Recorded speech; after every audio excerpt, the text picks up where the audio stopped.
Welcome back to Spoons in the Classroom. If you're listening right now, I want you to do me a favor. Stop for just a second. I know you're probably multitasking. Maybe you're driving home after a chaotic day, sitting in a dark classroom during the prep period, trying to find the bottom of your inbox. Or maybe you're a homeschool parent finally staring at a quiet living room while lying horizontal on the couch. Wherever you are, you're off the clock right now. You don't have to perform for me. You don't even have to have your camera on. Let's start by doing our physical check-in. Drop your shoulders away from your ears. Unclench your jaw. Take the tongue off the roof of your mouth. And take a deep, intentional breath in. And let it out. Over the last 7 episodes, we've done some incredibly heavy lifting together. We've audited our daily spoons to figure out what our actual capacity is. We've learned how to ruthlessly triage our tasks in 10 minutes flat. We gave ourselves permission to adopt the virtual classroom uniform to save our physical energy for the things that matter. We also leaned into voice-to-text survival, built up our emergency subplans for those 10 out of 10 flare days. And most recently, we started reclaiming the focus with the asynchronous first shift. If you've been doing this work, you have put vital protective systems in place. You are building a fortress around your finite energy. Whether you're managing an alphabet soup of conditions like POTS, EDS, chronic fatigue, migraines, or anything else, or you're simply navigating the profound exhaustion of being a parent and an educator in today's world. You are surviving.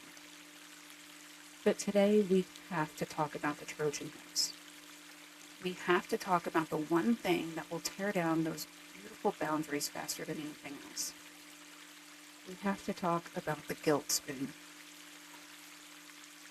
I want you to picture a very specific scenario, and you know exactly what I'm talking about. It's a Tuesday afternoon and your battery is flashing 5%. You are just trying to make it to the end of your contract hours so that you can go home or log out and crash. And then an email pops up, or a chat message comes up, or a colleague catches you in the hallway, or a parent message comes through your virtual portal. And they're asking you for a favor. They want you to join a new curriculum committee, they need someone to cover an extra duty, or they want you to organize the spring showcase. Your body reacts instantly. Your stomach drops, your chest gets tight, and your brain screams, absolutely not. I cannot do one more thing. That is your nervous system giving you a clear and physiological no. But what does your mouth say? What do your fingers type? Sure, I can do that. I'd be happy to help. How do we do this? We do it because we're caregivers by nature. We do it because we want to be seen as team players. And we do it because we're terrified of letting our students, our kids, and our peers down.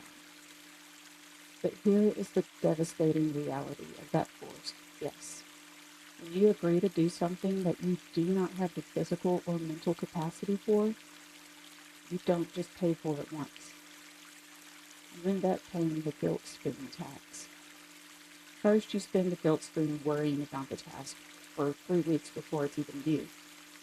Then you spend another guilt spoon feeling bitter and resentful that you have to give up your weekend to do it. And then you spend your actual finite physical energy executing the task. And finally, you spend one last guilt spoon beating yourself up because you know you didn't do a great job. Because you gave them your exhausted, fragmented leftovers instead of your best work. A single yes can bankrupt your energy for an entire month. You cannot systemize your way out of a people-pleasing problem. Voice to text won't save you when you're using it to write 50 emails you should never have agreed to send. So today, we're going to officially repeal the tax. We're going to learn the mechanics of the low energy no. We're going to learn how to decline requests without apologizing for our bodies, without burning our professional bridges, and without spending a single ounce of guilt. So let's get into it.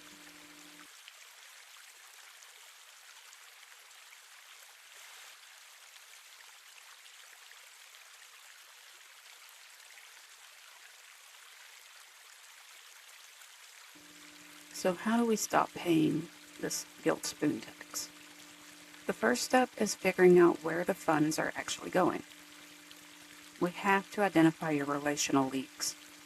In education, in caregiving, in parenting, in life, we are steeped in a culture of martyrdom. We are actively trained to believe that our value is linked to our availability. And we think that if we aren't saying yes to every single request, then we aren't dedicated. But let's look at how this is actually playing out in our daily lives, because it looks a little bit different depending on where your workspace is. If you are in a brick and mortar school or a physical office building, a relational leak looks like the hallway or break room ambush. You're speed walking to the restroom during your only available time, and a colleague stops you to ask if you can just take a quick look at this data for an upcoming meeting, or an administrator asks you to cover a duty because they're short-staffed. And you say yes because you're a team player. But that yes just cost you the only quiet moment you had to regulate your nervous system all day. If you're a virtual teacher or you work from home, your relational leaks are digital and they are insidious. Because you work at home from your computer, there is an assumption that you are always at your computer. It's the 8:30 p.m. message from a parent asking for a tech support walkthrough. It's the quick Saturday morning Zoom sync that someone just threw on your calendar. And you say yes because you feel like you have to prove that you're actually working when you're at home. And if you're a stay-at-home or homeschool parent, your relational leaks are often disguised as community building. It's agreeing to run the field trip committee for your local co-op. It's hosting the messy science experiment at your house because no one else volunteered. And you say yes because you want your kids to have a rich experience and you don't want to let the other parents down. But here's the hard truth. Constant availability is not dedication. Constant availability is an unmanaged energy leak. I want us to conduct a relational audit right now. If you're driving or if you're resting horizontally and don't have the spoons to sit up and write, just do this mentally. But if you have a pen and a piece of paper nearby, I want you to grab it. I want you to think about your yes pile. This is all the extra non-mandatory committees that you currently have on your plate. They're not your core working hours, not your fundamental parenting duties. I'm talking about the committees, the clubs, the favors, the extra coverage, and the volunteer positions. Got them in your head? Okay. We're going to sort them into two distinct buckets. Bucket number one is your energy givers. These are the tasks that, even though they require time, they actually give you spoons back. These are the things that align deeply with your why. For me, it was running the yearbook when I worked at a brick and mortar when I first started teaching. Yeah, it kept me out of the house and away from home until sometimes 11 o'clock or midnight, depending on how long games and events went. But it filled my cup up. It gave me more energy.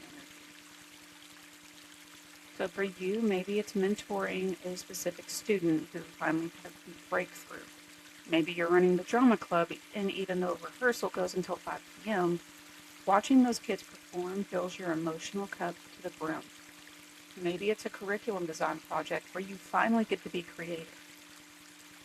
Energy givers might make you physically tired because, let's face it, effort is still effort, but they don't leave you depleted. They leave you feeling capable, inspired, and connected to your purpose. We protect energy givers. Those get to stay on our calendars. Now, bucket number 2 are the energy drainers. This is where we need to be completely honest with ourselves. Look at your list. Which of those commitments make your stomach drop when the reminder pops up on your phone? Maybe it's the Sunshine Committee. You joined it because you want to boost staff morale, but now you're spending Sunday afternoon stressing over buying perfectly themed paper plates for a potluck that nobody really wants to go to anyway. Maybe it's the extra tutoring sessions you offered after school out of guilt, but now you're missing your own doctor's appointment to facilitate. Energy drainers are tasks done entirely out of obligation, out of pressure, and out of fear of judgment. You leave them feeling bitter. You leave them feeling resentful. And if you're navigating a chronic illness, these are the tasks that will actively push you into a 10 out of 10 physical flare-up. I need you to hear this next part clearly. When you say yes to an energy drainer because you feel guilty, you aren't actually doing anyone a favor. You think you're being helpful. But what you're actually doing is giving that project, that committee, or that person your absolute worst. You're giving them your fragmented leftover. You cannot be a vibrant, engaging patient, educator, or worker, whether that's on webcam or in a cinder block building, or even at your kitchen table, if your battery is being siphoned off by a dozen minor obligations that you resent. You're borrowing energy from your health, from your family, and from your own peace of mind to fund projects that don't matter to you. And it's a terrible investment strategy. We have to stop treating our professional and relational boundaries like they're up for negotiation. Your chronic fatigue, your neurodivergence, your sensory overload, or just your sheer human exhaustion, these are not character flaws that you need to apologize for. They are hard, physical limits. They are the perimeter walls of your capacity. And if we want to practice a true professional sustainability, we have to start reinforcing those walls. We have to look at how the energy drainers and look that guilt square in the eye and say, absolutely not. And I know that's terrifying. I know that saying no to a colleague or to a parent feels like stepping out of an airplane without a parachute. So we're not going to free fall. We're going to build a system for it. Coming up next, I'm going to give you the exact words to use. And we're going to take the emotion out of it entirely.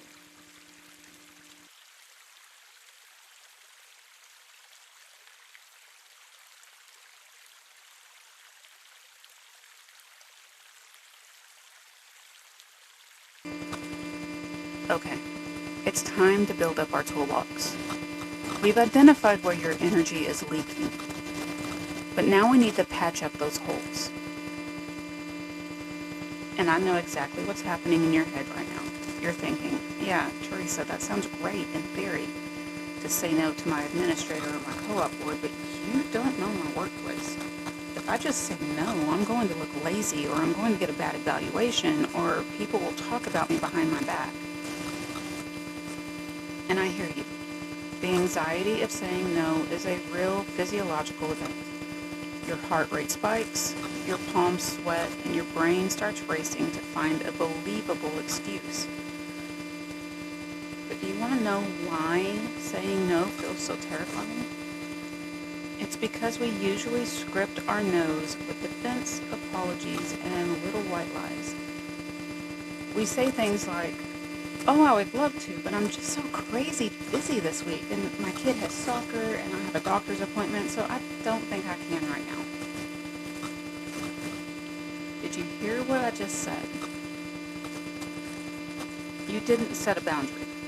You gave them a list of obstacles, and a determined colleague or a determined administrator looks at a list of obstacles as a problem-solving challenge. They hear, oh, she's busy this week, so I'll ask her next week. Or, her kid has soccer on Tuesday, so I'll move the meeting to Thursday. By over-explaining, you handed them the handle to pull you right back into the room. The secret to the low energy no is taking the emotion out of it completely. We are going to treat your time and energy like a business asset, because it is. You do not owe anyone a narrative of your exhaustion. You don't need to explain your flare-ups, your pain levels, or how many hours of sleep you got last night. You only owe them a clear professional perimeter. So let's walk through 3 specific scripts that will save your spoons. And I want you to save these in your phone notes app or set them up as a text replacement shortcut. And you can always come back and listen to them again if you need to hear it again. So our first script is for those requests that aren't inherently bad.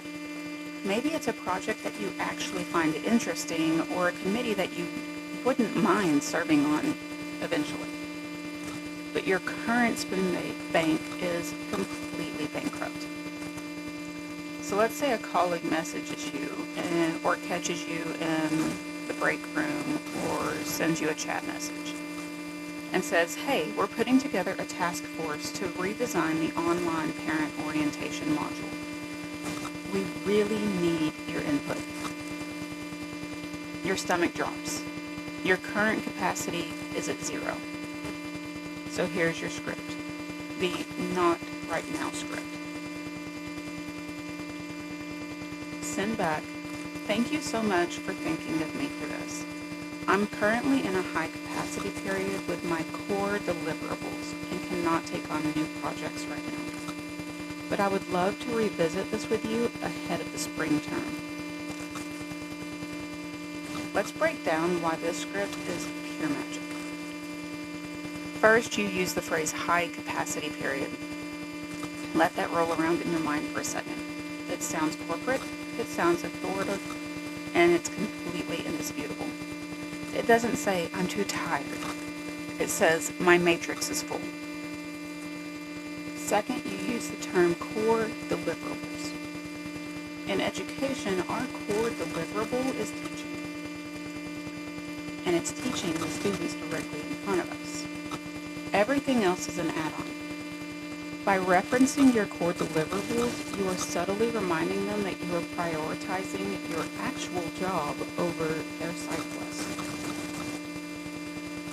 And finally, you close the door, but you didn't slam it. You kick the decision down the road to a time when you might actually have the spoons to handle it. If they push back, say, oh, but it'll only take an hour a week, you simply repeat the boundary.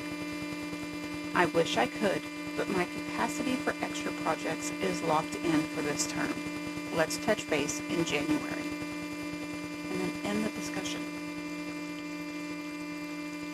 Alright, the second script is for when you must say yes to the mandate, but you need to heavily police the borders of that yes. This is your weapon against that scope creep. Imagine your principal or your department head comes to you and says, the district is requiring every grade level to submit a 20-page curriculum alignment map by Friday, and I need you to lead the committee. Okay, you know you can't flat out refuse a direct directive from your boss without consequences.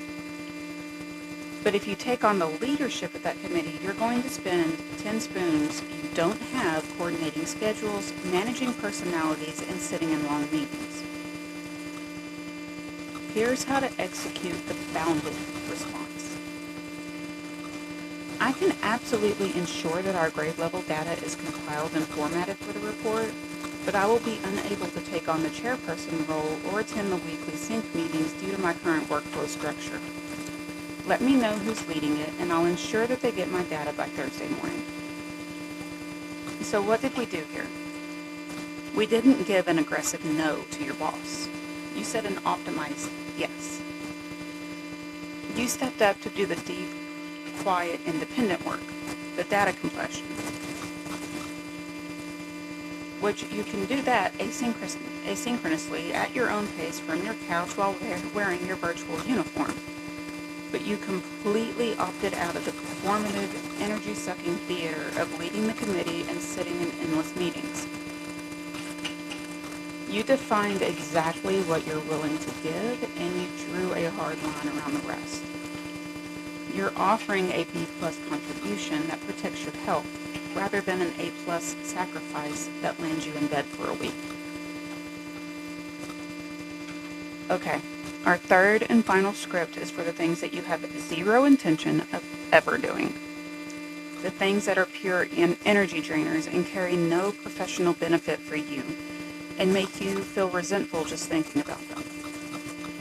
Let's say the school social committee passes around a sign-up sheet, or you get an email asking for volunteers to coordinate the staff holiday gift exchange or host the weekend co-op potluck.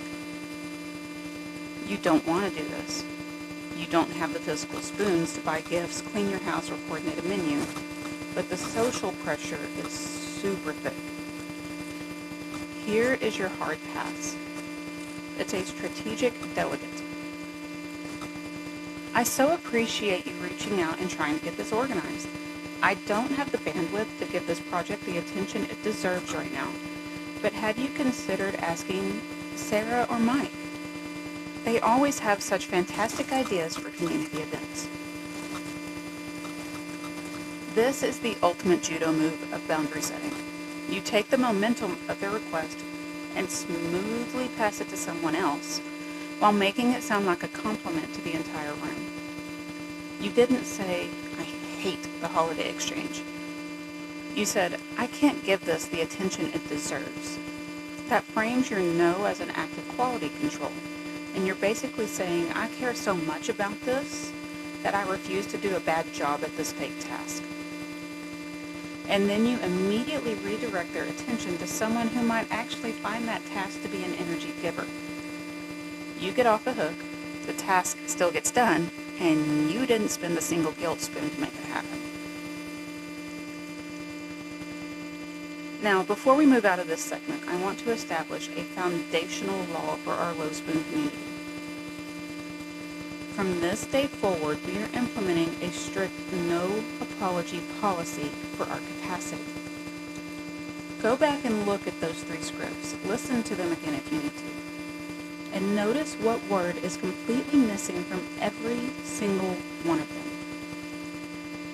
The word is sorry. When you tell someone, I'm sorry, but I can't cover that class, or I'm sorry, but I can't join the committee, you're validating the idea that you've done something wrong. You're apologizing for being a human with physical and metabolic limits. You are not a machine. You are a person navigating a highly demanding career with a limited supply of daily spoons.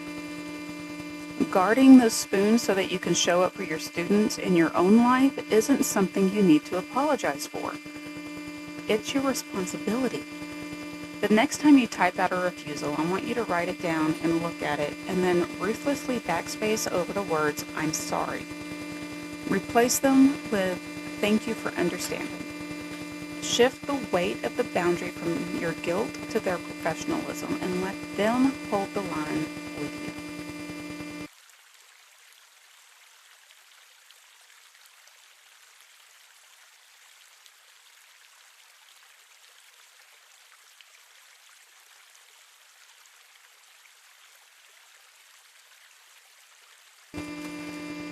Now that we've discussed how to deploy the low energy node to the people outside of your house, your administrators, your colleagues, your co-op boards, we have to talk about the hardest boundary of all. We have to talk about the boundary that you set with yourself. we have to talk about what happens when you close the classroom door or when you shut down your virtual portal for the day. Because you can write the most beautiful boundary-protecting emails, but if your brain stays in hypervigilant scanning mode until you go to sleep, you're still leaking spoons, and you're still paying that tax. For many of us, our jobs don't end when our contract hours do. They just move indoors. They rent space in our minds and entirely rent-free for the rest of the night. And if you're a low-spoon professional, a neurodivergent educator, or someone managing a chronic illness, I need you to completely reframe how you view your evenings. For a standard, high-energy, healthy professional, evening is free time. It's time to pick up a hobby, go to the gym, or catch up on chores. But for us, our off hours are not free time. Our off hours are active medical recovery. Let that sink in for a moment. Your rest is not a luxury. It is not a reward you earn only after you have checked every single thing off of your to-do list. Your rest is a biological, metabolic necessity. It is cellular repair time. And when you allow your mind to pace the floors of your workspace all evening, mentally stressing over an email that you decided not to answer, you are actively interrupting your body's ability to heal.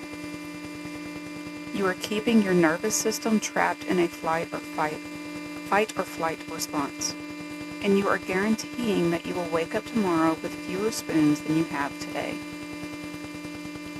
Let's look at how this boundary breakdown manifests across our community. Because it takes different forms depending on your environment. If you're in a brick and mortar building, your boundary breakdown often looks like a physical object. I call it the tote bag of guilt, and you know exactly what bag I'm talking about. It's that heavy canvas bag you pack every afternoon at 4 p.m. You fill it with essays to grade, lesson plans to review, and journals to read, and you lug it out to your car. You carry it across your threshold, and you set it down right by the front door or on the kitchen counter. And what happens? You don't open it. Because you are physically and mentally spent. Your joints are aching, your brain fog is rolling in, and you simply cannot face it. So it sits there, by the door, staring at you. And every time you walk past it to get a glass of water, it seems to whisper to you, "You're not doing enough. You're falling behind. You didn't do the work, but you didn't get to rest either. You just sat in the middle, paralyzing yourself with guilt." If you're a virtual teacher or virtual worker, your boundary breakdown is a spatial nightmare. You work where you live. Your classroom is sitting on your dining room table, or it's 3 feet from your bed or from your recliner. There's no commute to act as a buffer. It's 8:30 p.m. and you're walking past your laptop and you see that tiny blinking green or white status light. Your brain immediately flips a switch. Did that parent ever reply? Did that student turn in their module? And before you even realize what you're doing, you're hovering over the mouse pad in your pajamas, opening up a browser tab, and your cortisol levels are instantly back to where they were at 10 o'clock in the morning.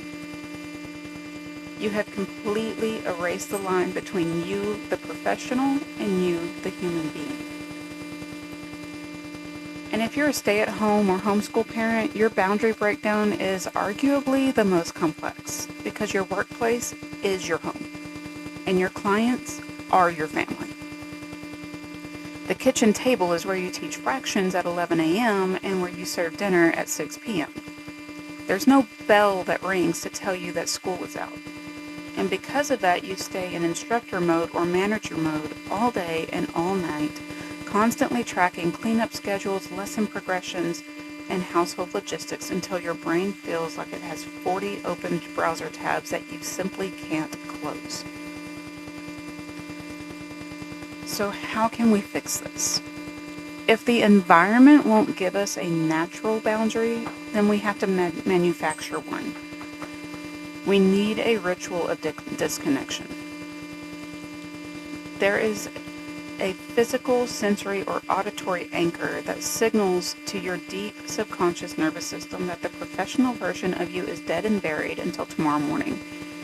And it tells your brain the perimeter is secure and you can drop your shield. When I worked in brick and mortar, my perimeter was the 30-minute drive that I had to work and from work every day. I used that time in the morning driving to work to put my parents' side to bed and let my professional side take over. After work, that drive home, that was when I shut off professional mode and got back into mom and me mode. Having that drive, a lot of people are like, don't you ever get tired of the drive? I'm like, no, that's my time to either gear up or gear down. It's my time to prep for the day and my time to relax for the day. Now that I'm in the virtual world, I really don't have that, but I do make sure that I shut everything off at the end of my workday and I move away from my desk. Now, for my virtual and my homeschool parents who share a physical space with their school day, you need a physical cover-up. When the school day is over, I want you to physically close your laptop, unplug it, and put it inside of a drawer or in a closet out of sight. If your workplace is your dining room table and you simply can't move the computer, buy a beautiful thick cloth or a small blanket. When school is done, you throw that cloth over the equipment and you bury the classroom. If you can't see the screen or the status lights, your brain can stop scanning for work. Now for my brick and mortar people, you are going to leave that tote bag of guilt at work. Lock it in your classroom cabinet. If a piece of grading does not get done during your contract hours, it belongs to the school building, not to your living room. And if you absolutely must bring it home because of a hard deadline, you pack it, but you promise yourself that you will only open it during a designated time block. And if you aren't actively grading it, it stays closed in your trunk or your car or in a closet. Do not let the work cross the threshold of your sanctuary. And for everyone else, I highly recommend an auditory or verbal anchor. Now, one of my coworkers is so great at this. She posts every day as soon as 5 o'clock hits. That's the end of the work day. Everybody have a great evening. We'll see you tomorrow. And she puts that in our group chat. And I absolutely love it because it's that visual signal that it is time to log off of work. Now for me personally, sometimes, yes, I have my college work, my grad school work that I have to do, or I'm working on something else on my personal side of my computer. I shut down the work side of my computer, and I don't open it back up until the morning. Another thing that I absolutely love doing, and I did it a lot when I worked brick and mortar and had that 30-45 minute drive, is having a commute song or a commute playlist. Even if you're just walking 10 feet from your desk to your couch, put on one specific song every day when your work hours end. Make it a song that makes you feel grounded, safe, and completely separate from your productivity. As that song plays, let it wash away the residue of the day, and when the song ends, say out loud to the empty room or to your steering wheel or to your pets, "The workday is over, I've done enough, and I am off the clock." Now, I want you to hear me when I say this. The world will not fall apart if you disconnect. The district will not collapse. Your students will still learn. Your children will still grow. But you will fall apart if you don't. When you refuse to clock out mentally, you are trying to operate as an infinite resource in a finite body. And that is a mathematical impossibility. Your off hours belong to your recovery, to your family, to your joy, or simply to your right to lie completely still under a heavy blanket or in a bathtub full of bubbles without feeling like you were failing. Guard that identity with everything you have.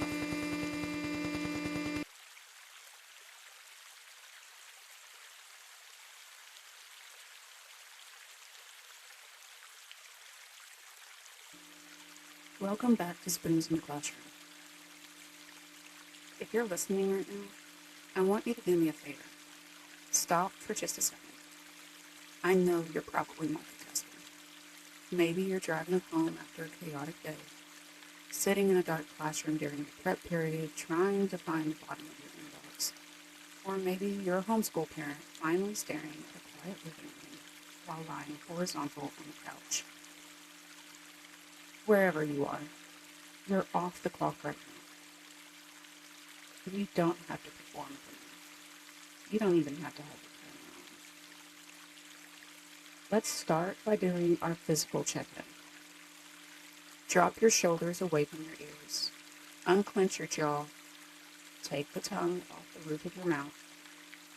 And take a deep, intentional breath in. And let it out. Over the last 7 episodes, we've done some incredibly heavy lifting together. We've audited our daily spoons to figure out what our actual capacity is. We've learned how to ruthlessly triage our tasks in 10 minutes flat. We gave ourselves permission to adopt the virtual classroom uniform to save our physical energy for the things that matter. We also leaned into voice-to-text survival, built up our emergency subplans for those 10 out of 10 flare days. And most recently, we started reclaiming the focus with the asynchronous first shift. If you've been doing this work, you have put vital protective systems in place. You are building a fortress around your finite energy. Whether you're managing an alphabet soup of conditions like POTS, EDS, chronic fatigue, migraines, or anything else, or you're simply navigating the profound exhaustion of being a parent and an educator in today's world, you are surviving. But today we have to talk about the Trojan horse. We have to talk about the one thing that will tear down those beautiful boundaries faster than anything else. We have to talk about the guilt spoon. I want you to picture a very specific scenario, and you know exactly what I'm talking about. It's a Tuesday afternoon and your battery is flashing 5%. You are just trying to make it to the end of your contract hours so that you can go home or log out and crash. And then an email pops up, or a chat message comes up, or a colleague catches you in the hallway, or a parent message comes through your virtual portal. And they're asking you for a favor. They want you to join a new curriculum committee, they need someone to cover an extra duty, or they want you to organize the spring showcase. Your body reacts instantly. Your stomach drops, your chest gets tight, and your brain screams, absolutely not. I cannot do one more thing. That is your nervous system giving you a clear and physiological no. But what does your mouth say? What do your fingers type? Sure, I can do that. I'd be happy to help. How do we do this? We do it because we're caregivers by nature. We do it because we want to be seen as team players. And we do it because we're terrified of letting our students, our kids, and our peers down. But here is the devastating reality of that force. Yes. When you agree to do something that you do not have the physical or mental capacity for, you don't just pay for it once. You end up paying the guilt spoon tax. First, you spend the guilt spoon worrying about the task for 3 weeks before it's even due. Then you spend another guilt spoon feeling bitter and resentful that you have to give up your weekend to do it. And then you spend your actual finite physical energy executing the task. And finally, you spend one class get spoon, beating yourself up because you know you didn't do a great job, because you gave them your exhausted, fragmented leftovers instead of your best work. A single yes can bankrupt your energy for an entire month. You cannot systemize your way out of a people-pleasing problem. Voice to text won't save you when you're using it to write 50 emails you should never have agreed to send. So today, we're going to officially repeal the tax. We're going to learn the mechanics of the low energy no. We're going to learn how to decline requests without apologizing for our bodies, without burning our professional bridges, and without spending a single ounce of guilt. So let's get into it.